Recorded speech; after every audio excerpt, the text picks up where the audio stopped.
Welcome to GBA TV, home of the Girls Basketball Association, GBA Facebook Live, and the GBA Podcast. In the game since 2003. Now let's join the guys live. All right, GBA Nation, welcome back to GBA Studios, and happy President's Day. We are in the studio today recording. We have a bunch of guests joining us via Skype today, and we're very excited to be in the office. Today we got Tommy Strasser back in the house again. We have owner and director Jeff Ferguson joining us today, and of course, as always, we have Caleb Graham in the background taking care of all the business. So again, Monday, February 18th, and we are happy to kick it off with the High Girls Basketball Report, OGBR Director Tenishia Benson. Tenishia, how are we doing? Can you hear me? I can. I'm doing great. Thanks for asking me. How are you today? We're doing great. We're excited to have you on today, and we appreciate you taking the time to join us. And we just want to talk a little bit about your program. Everybody's very familiar with your program, the success it's had, and we'll just talk a little bit more about it. Okay, awesome. But hey, Tenishia, before we get into everything you're doing now, could you kind of give our listeners out there kind of a background of your playing days and on the way up to where you are right now? Ooh, okay. I think I can do it. We're going way back.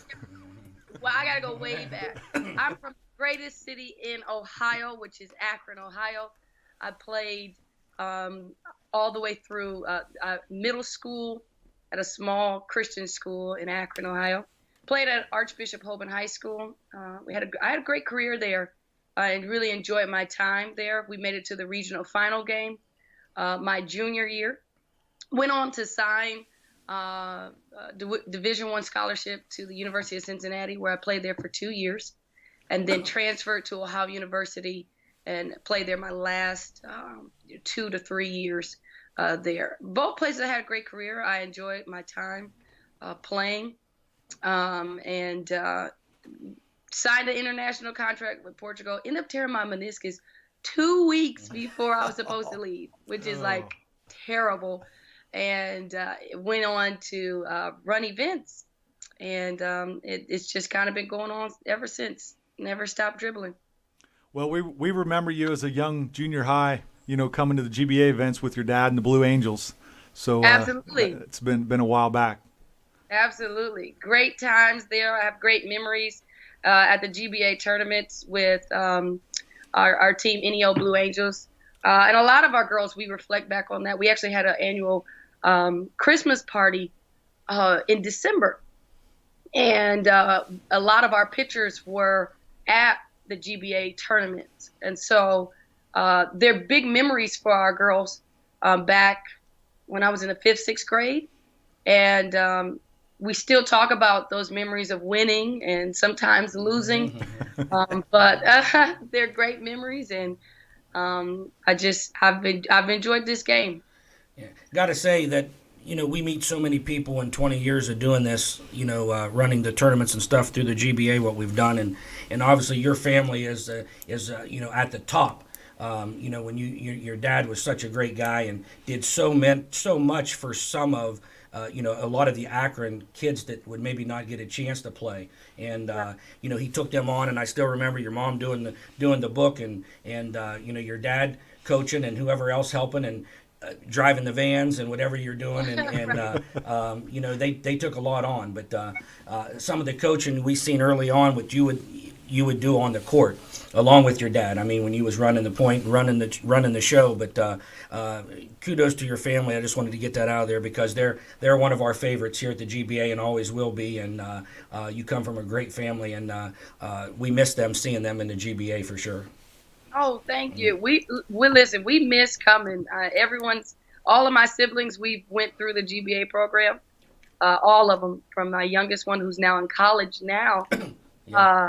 So yeah, we miss going. I mean, it was an adventure. We knew we would be in those vans all weekend with those smelly girls, right? And it was just it's good. I mean, Jeff, GBA, you guys. Definitely a part of my memories as a player, and now even with OGBR. definitely with OGBR. It's great. It's especially when when you guys was younger and the really good players are younger, they come and play in our events, and then eventually as they get older, they move on and play on more exposure events and go travel and maybe find the best competition they can find, which is what happens. But it's great seeing these kids come, especially at the lower levels, all the way up through at our nationals and the Bobcat Classic and some of the things that we've been doing for 15 and 20 years. So it's awesome. It's and you guys was definitely a big piece piece of the puzzle for us when we was just starting out and coming and playing. You guys traveling so far and your parents and that are to be commended for taking all those kids along and putting them in the van and bringing them to all the tournaments. So I'm sure you have a lot of memories, and we do too, and we definitely appreciate that. So, thank you. Yeah, we do. It definitely makes us feel old. We're sitting here. We remember you when you're just a little one running around out there, and now you're all grown up and running a great organization that you're doing. Yeah, it does. I say it all the time. The kids seem to get younger, and I seem to get older. Especially going to like a third grade game now. And I'm like, Lord, my chest is hurting. This is too intense. I just never thought third grade basketball would be that intense, and it is definitely intense. Yes. It is. But yeah, they get younger and we get older. That's for sure. Unfortunately, that's the truth. Now, yes, Tenishia, with the OGBR, the saying, God works in mysterious ways. And when you look at the OGBR, this is something that you really didn't see coming your way, did you? No, I didn't. I was actually in college at the time. I was in Alabama, Alabama A&M University. And I did not see it coming. I didn't see the meeting coming. I really had other, things that I wanted to do. I wanted to be a part of the game, and I found myself a year before receiving the meeting about OGBR, taking a break from basketball. So I was in a place where, I was taking a break. I felt like I was a little burned out, and I didn't see that coming. I didn't. And if I'm honest, I don't think I was ready to say, okay, this is something I'm good. I had this all planned out. I can't say that. But it definitely came at a great time that I was still new and open to new ideas and changes, because that's what you'll learn in basketball. You have to evolve. And the players that we were back when I played are different than the players now. And certain things mean something for players back then that it doesn't mean anything for players now. And so, because I was in a place where OGBR was really in a place where we needed a little bit of a change. Right. We did. We needed fresh eyes. We needed to look at how the game was changing. We do exposure events, so the NCAA plays a big role in what we do, and they are changing. And so we really needed a new, fresh set of eyes. And because I wear glasses, I have 4. So it just kind of worked out pretty well, the timing. And, we can tell by the energy and the excitement in your voice, this is a blessing that's come your way that you're very thankful for. I am so thankful. I think it's amazing that starting off in OGBR at camp in the 7th grade, where the first night of camp, now back in the day, it was a 4-day camp, okay, 4-day. It was long and it was very painful, to say the least. I cried my first night. That is the truth. I've never told anybody this. My first night at OGBR camp. And then all these years later to say that I have the opportunity to possibly make someone else cry. That's gotta feel very good. interesting. It is a blessing. I could not have asked for a better opportunity to create opportunity for other girls that are just like me.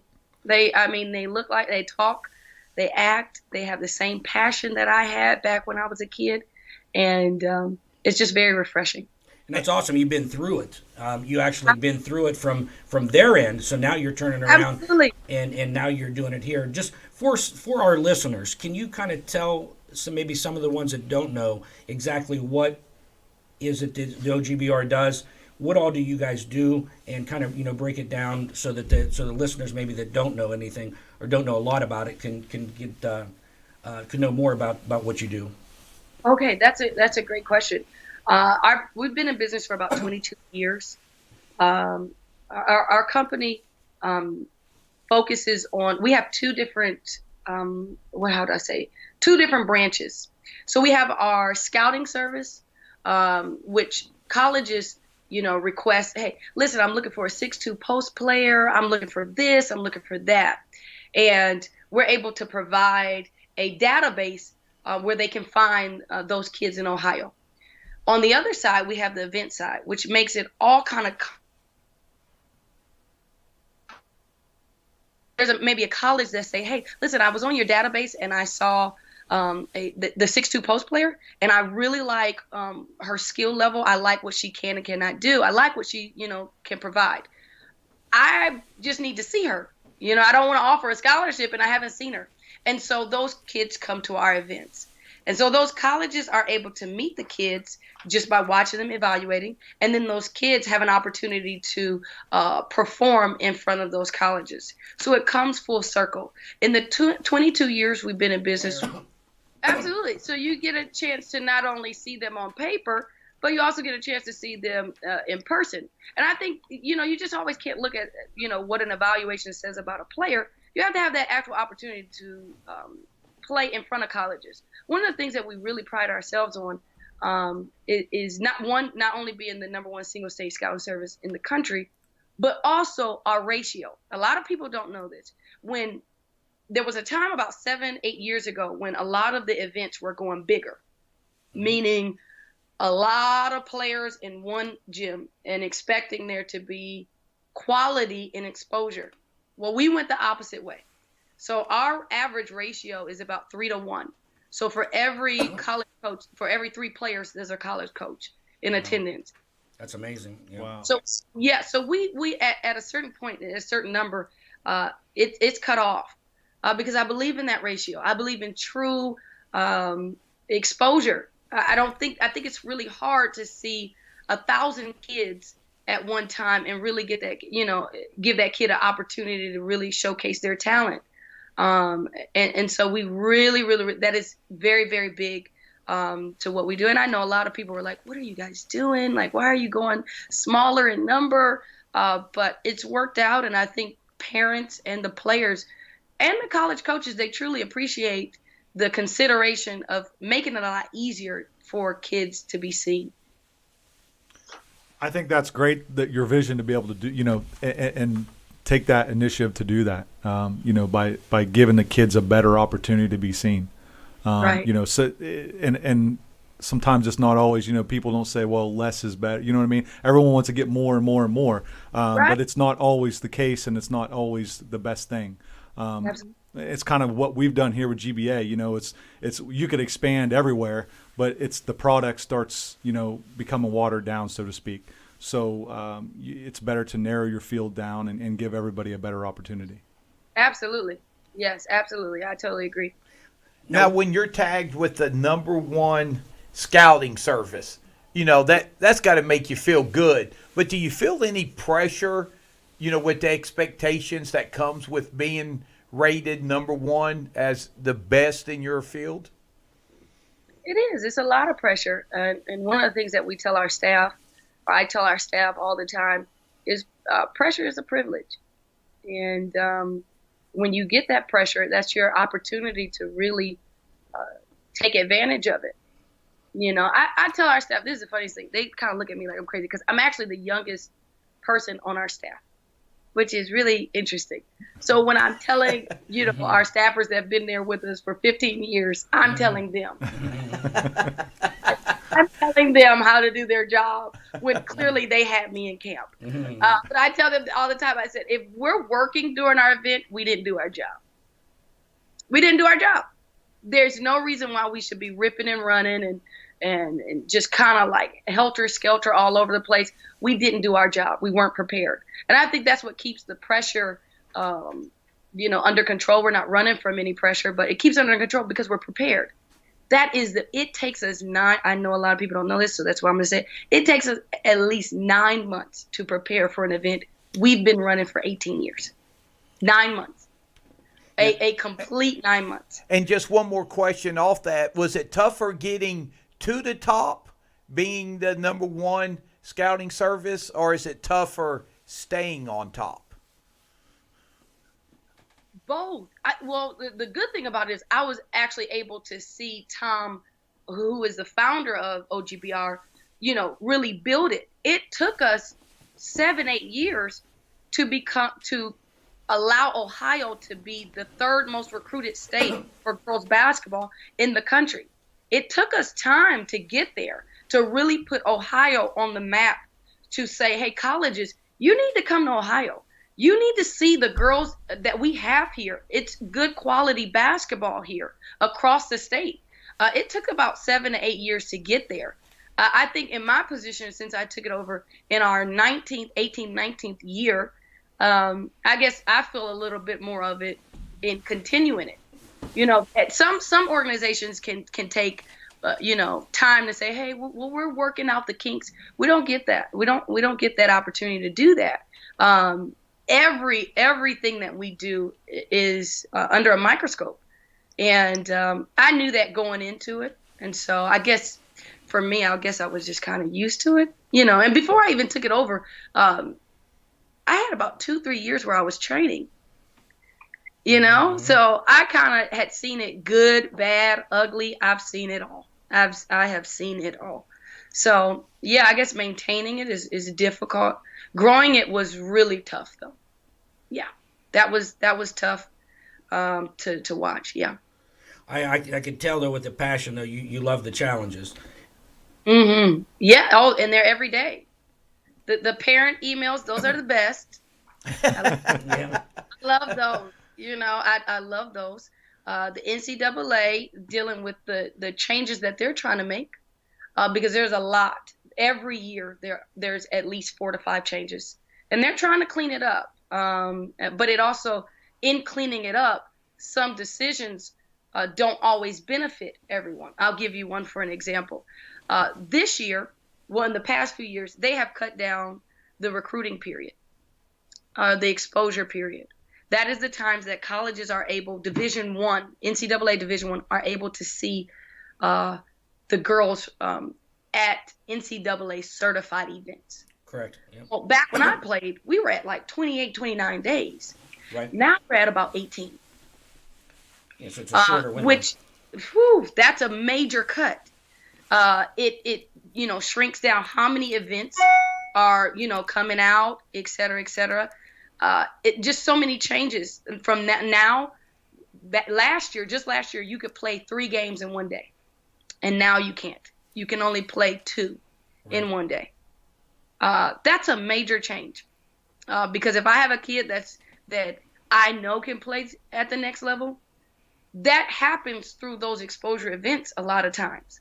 And so when they're cut or the games are cut, it makes it really, really hard. You follow it? Yeah, it's just really hard. And those are just changes that just came out. Guys, it just came out like 2 weeks ago. Right. Yep. Okay. So this is not something that we've had years to prepare for. It's constantly changing. So yeah, the changes add on pressure as well. Yeah, it's something that we are learning through the GBA, and as you know, we do the Lauryn Hill Classic in Cincinnati. Well, yeah, great event. Yeah, and it just happened to fall on the exposure weekend in May this year. So right. We are venturing into the Division I NCAA exposure stuff to run the tournament. We've been doing tournaments 20 years and right. really have never done that. So it's a new thing for us, but it's a fine line of trying to, we don't want to we want the kids to be seen. So hopefully, right. We're going to try and we're going to get as many teams as we can there and put on a good product. I think that once they come and see what we do put on a good product, and we do, everything is on time. But, there's a fine line. How do you get the kids to go? I mean, there's so many tournaments to pick from, so many places to go. How do the kids get to narrow down and to know, a credible thing to go to rather than to go to some place where there's 5 or 10 coaches there? There's so many, everything is exposure now. Everybody puts the word exposure with it. So, just for us doing the individual stuff, because, and we've noticed that so many people now are doing individual stuff.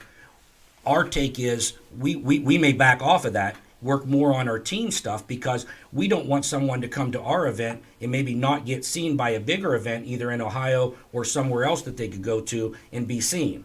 Our goal is, we want the kids to be seen, so we want to do what's best for them, and not to make a buck or two for us running an event, which we can do and get 40 or 50 kids there, but we want to go where somewhere place like your event or another event maybe that is established and bigger and gets the most coaches there, because our goal is to get them to the college or wherever they want to be, but so how do you justify knowing what to pick for the kids and knowing where to go and that type of thing?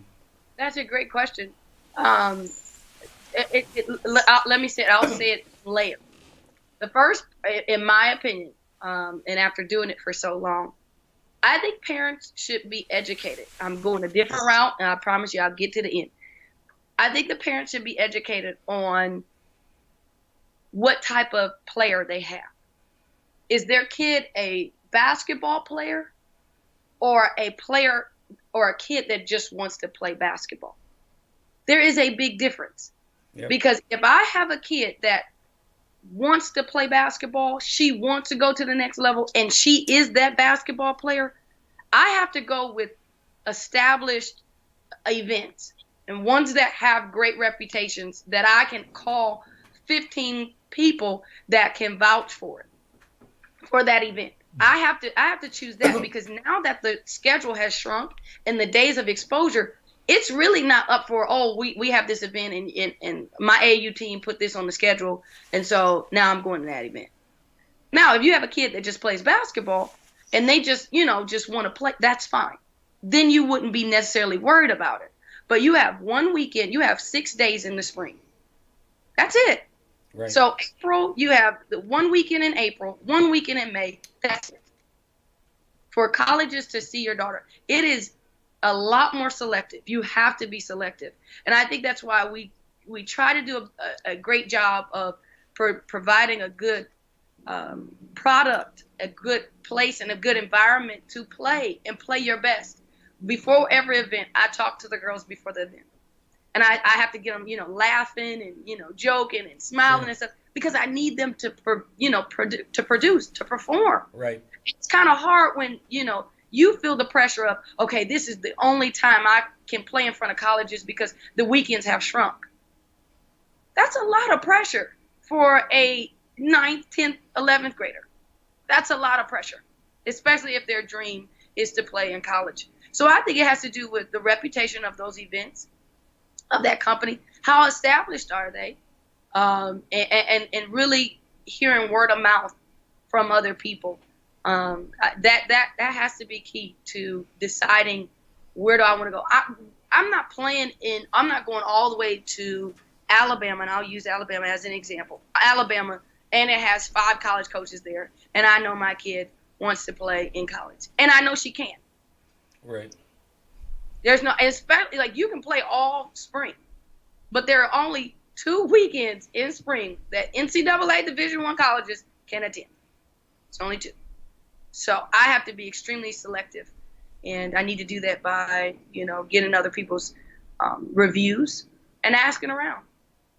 Right. Now, when is your individual events that you have? Okay, so our first one is the first exposure weekend, which is April 26th. That'll be in Cincinnati. It'll be on that Friday. It'll be on that Friday. That is a couple of schools in Ohio. That's their spring break, so it'll make it a lot easier for parents to travel to get there. So that's our first one. That's called the Spring Special, OGBR Spring Special. We did that 2 years ago. It was a great turnout.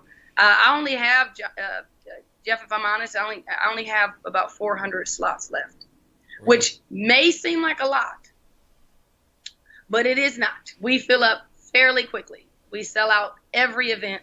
And like I said, we do them in sessions, so the ratio, it still works for the ratio. Right. Now, for the April event, is it, it's for the individuals, and anybody can sign up for that, 9th grade and above, 8th grade and above, or how? What is your? Oh yeah, I'll go to 8th grade. Now I have had some parents text me or call me or send me an email to say if their 5th grader can show up. The answer is no. Your 5th grader cannot show up to that event. But 8th grade, yeah, I can get 8th grade.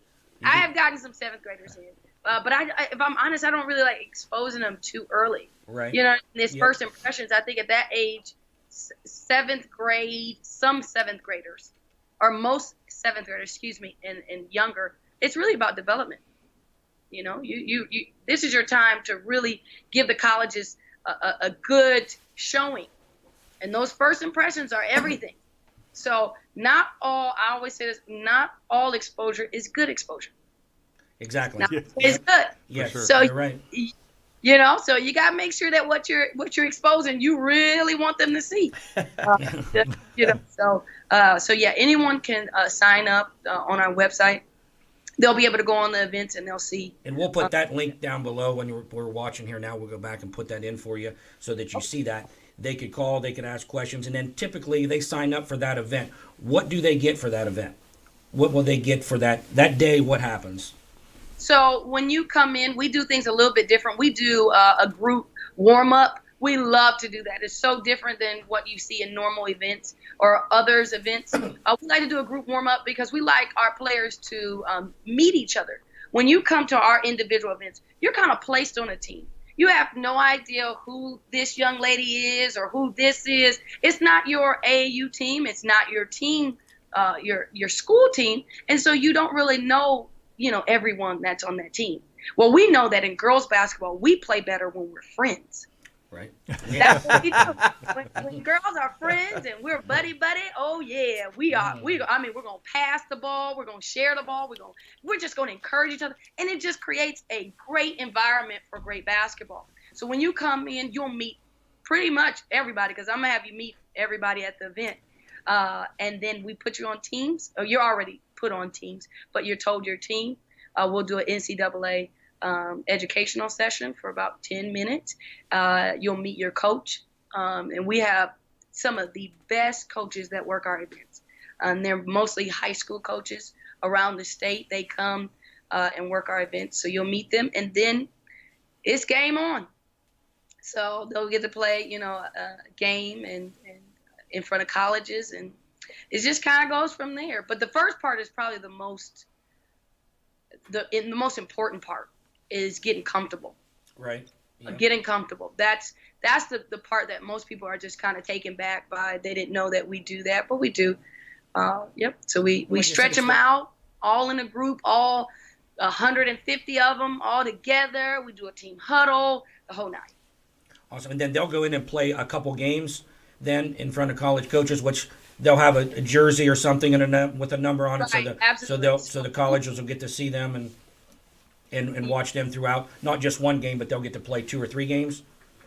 Is that this year, that's a great question. This year, because we just found out, 2 weeks ago, that the NCAA changed the amount of games they can play. They'll play one game. Oh, just one game. One game. Okay. And then if you want to give, you want to give the dates. Let's go over the dates again for the individual stuff, so we could get to we can put that all together and let all of our people know that they can go and check. Our first one is Spring Special, OGBR Spring Special. That's April 26th in Cincinnati, Ohio. The second one is the next Exposure Weekend, which is May 17th. That's also a Friday. That's in Kentucky. We'll do that one in Kentucky. The next one, we take off June because that's high school, no contact month. We start back up in July 9th. It's OGBR Talent Show. That's also in Kentucky. And then finishing off with my favorite one of them all is OGBR's Top 64, which is in Cincinnati, Ohio, and that's July 25th, the last day of exposure. Great. Now, Tenishia, are those all those events open to anyone, or any of them are selected, or are they all 9th grade and above can play? If you sign up, you can play for those. Right. Yeah. It's actually free sign up. I mean, we start off with invitations because what we're starting to notice is a lot of other states are starting to creep over in the OGBR. just try to come on over, Exactly. And so it still says Ohio girls basketball report. Gotcha.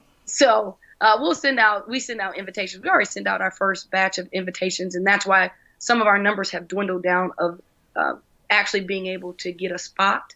Right. Like I said before, once I fill up, once I get to that certain point, we're sold out. We don't extend. We're not, renting another court because we want to keep that ratio. Right. That's very, very important. And we cannot emphasize enough to our GBA listeners that if you have not experienced this and your daughter wants to play at the next level, you need to get with Tenishia and Bryce and talk to them and get signed up for these events, because there's none better in the country, and they do a great job, and you definitely need to get signed up and get your daughter there, and they will help you get the exposure that you need and get her in the right place. Thanks, Jeff. That's so kind of you to say that we do a great job. I like hearing that. Yeah. That we do a great job because we take such pride in it, You do, and that's the thing, and the passion there. And when we started 20-some years ago, there wasn't a lot of opportunities.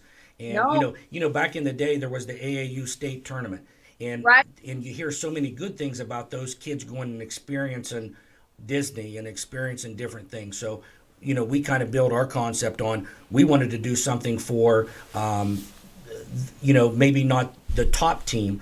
I mean, they all come, don't get me wrong, but it's Right. more than one team or two teams gets to experience that.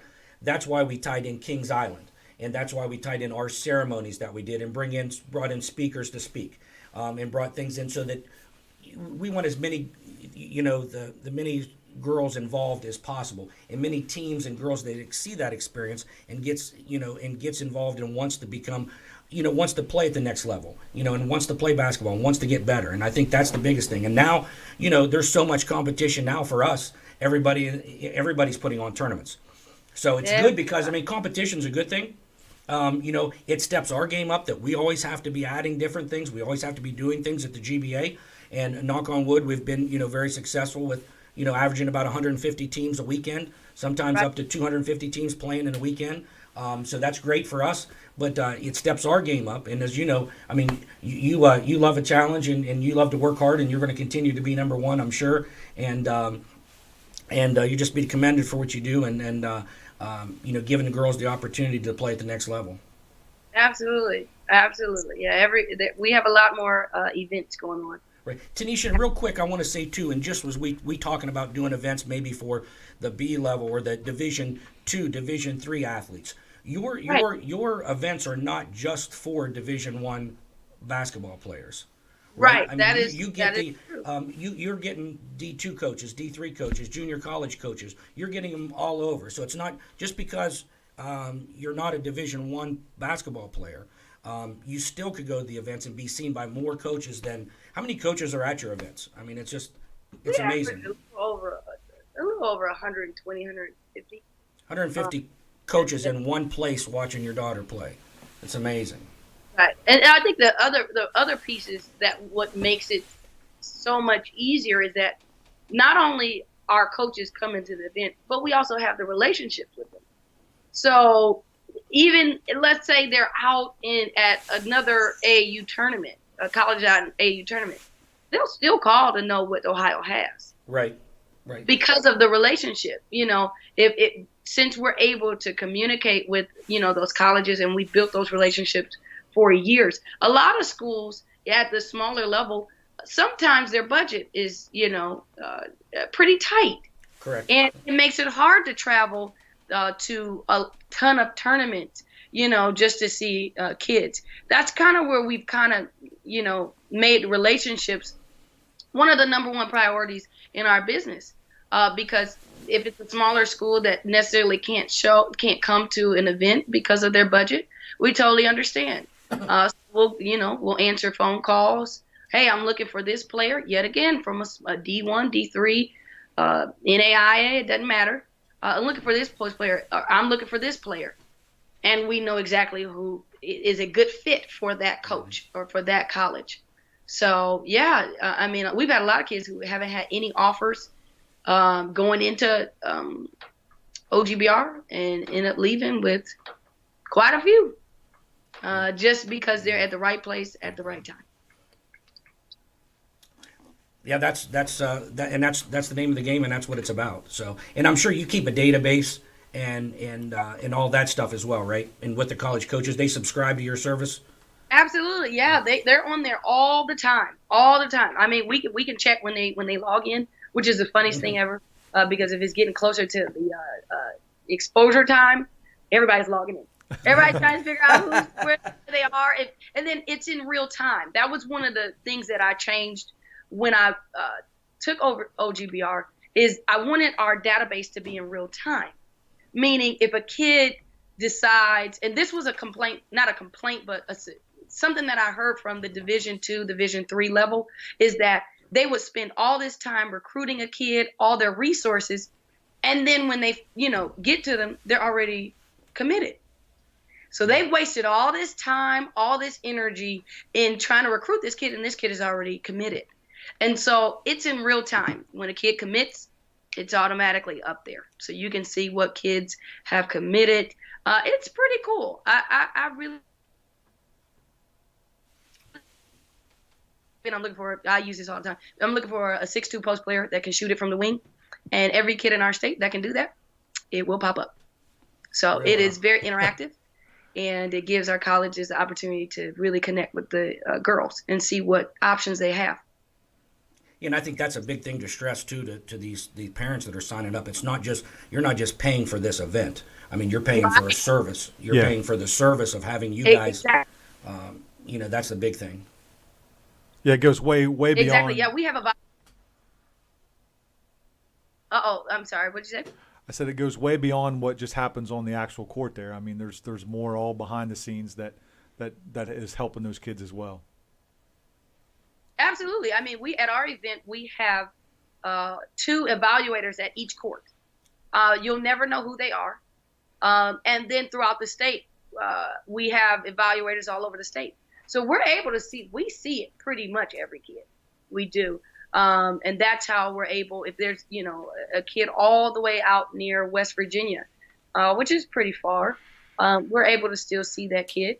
And so it's a lot more than just, like you said, showing up to the event and playing, and that's your only opportunity. No, you're getting recruited through OGBR 24/7, 365 days of the year, because you're in that database. And again, like I said, it's very interactive. So you can type in, I'm looking for a kid whose academics are just extremely small, an Ivy League kid.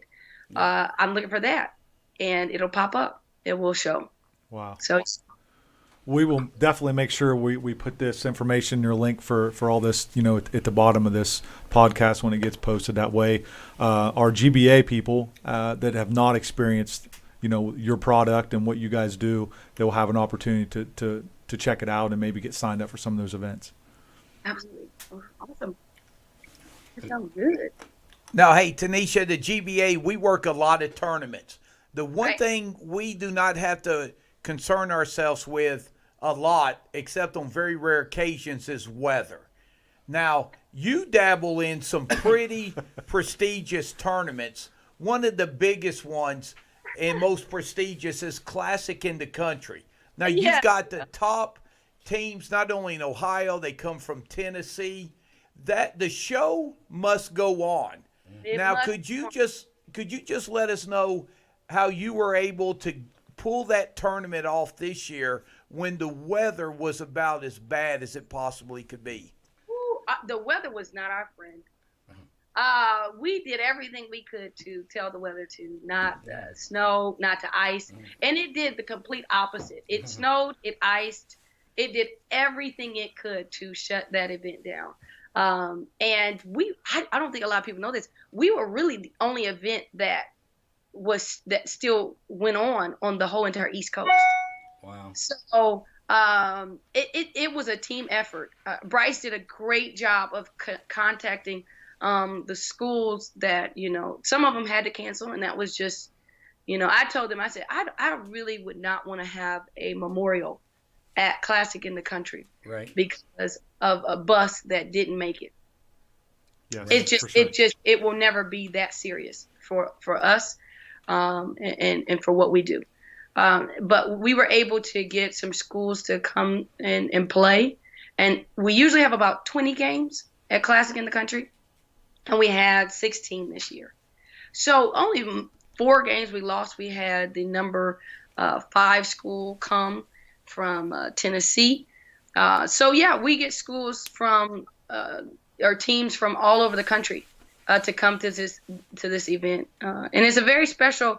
I say it's really not an event necessarily; it's an experience. Like if you've never been to Classic in the country with our great chicken and noodles and the horse and buggies and the entertainment team, and just it's a great environment. Like you can sit there all day and just enjoy basketball. And we have fans that come from, I mean, talking about hours away, and they get their hotel and they stay the whole entire weekend. They never leave. How was attendance for that with all the weather? Not only getting the teams there, but getting the crowds. Was it affected a lot by the weather?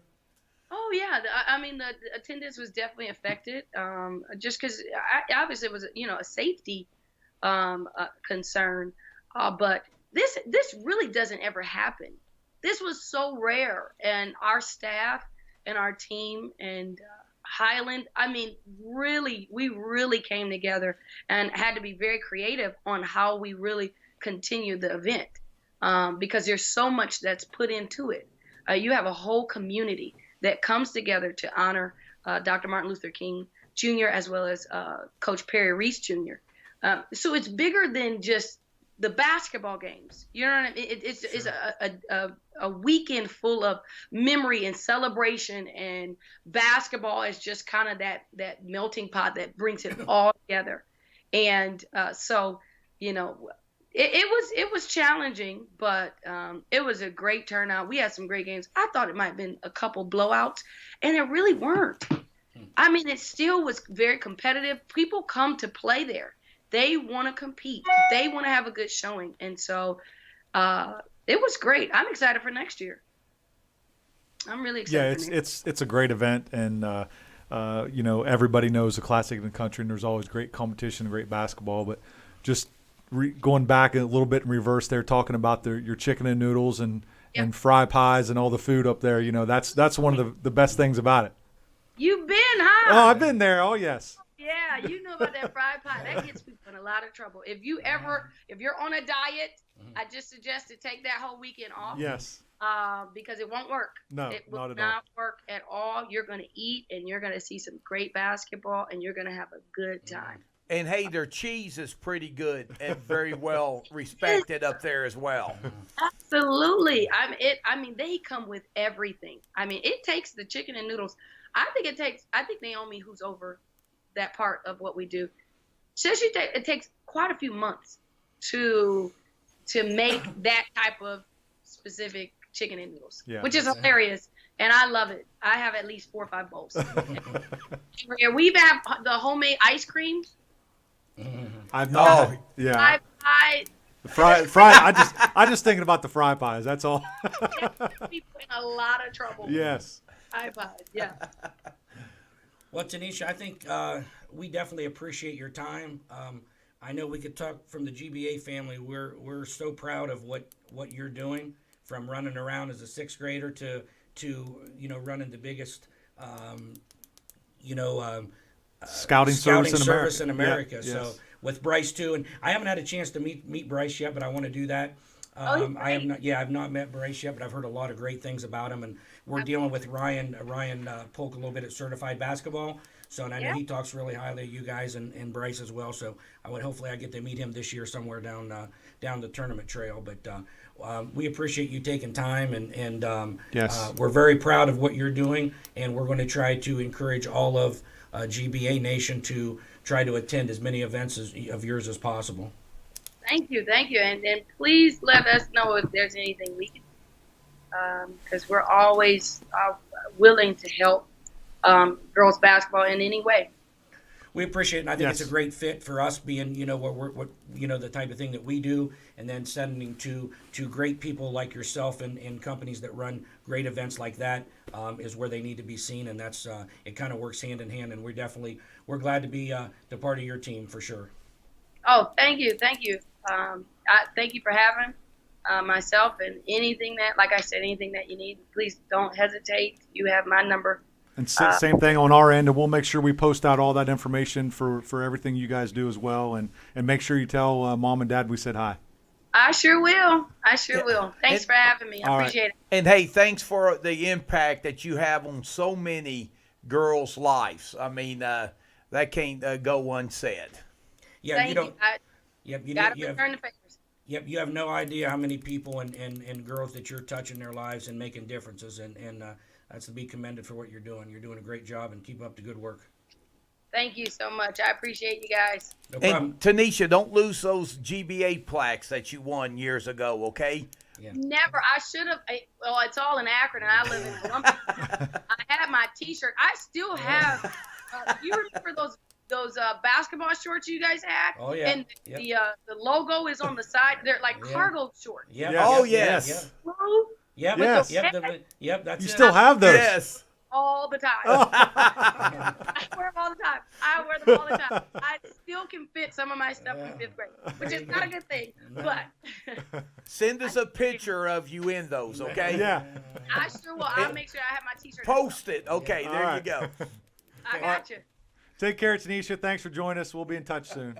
Absolutely. Thank you. All right. Bye. The cargo shorts. Jim Clayton's How blowing about me up. that?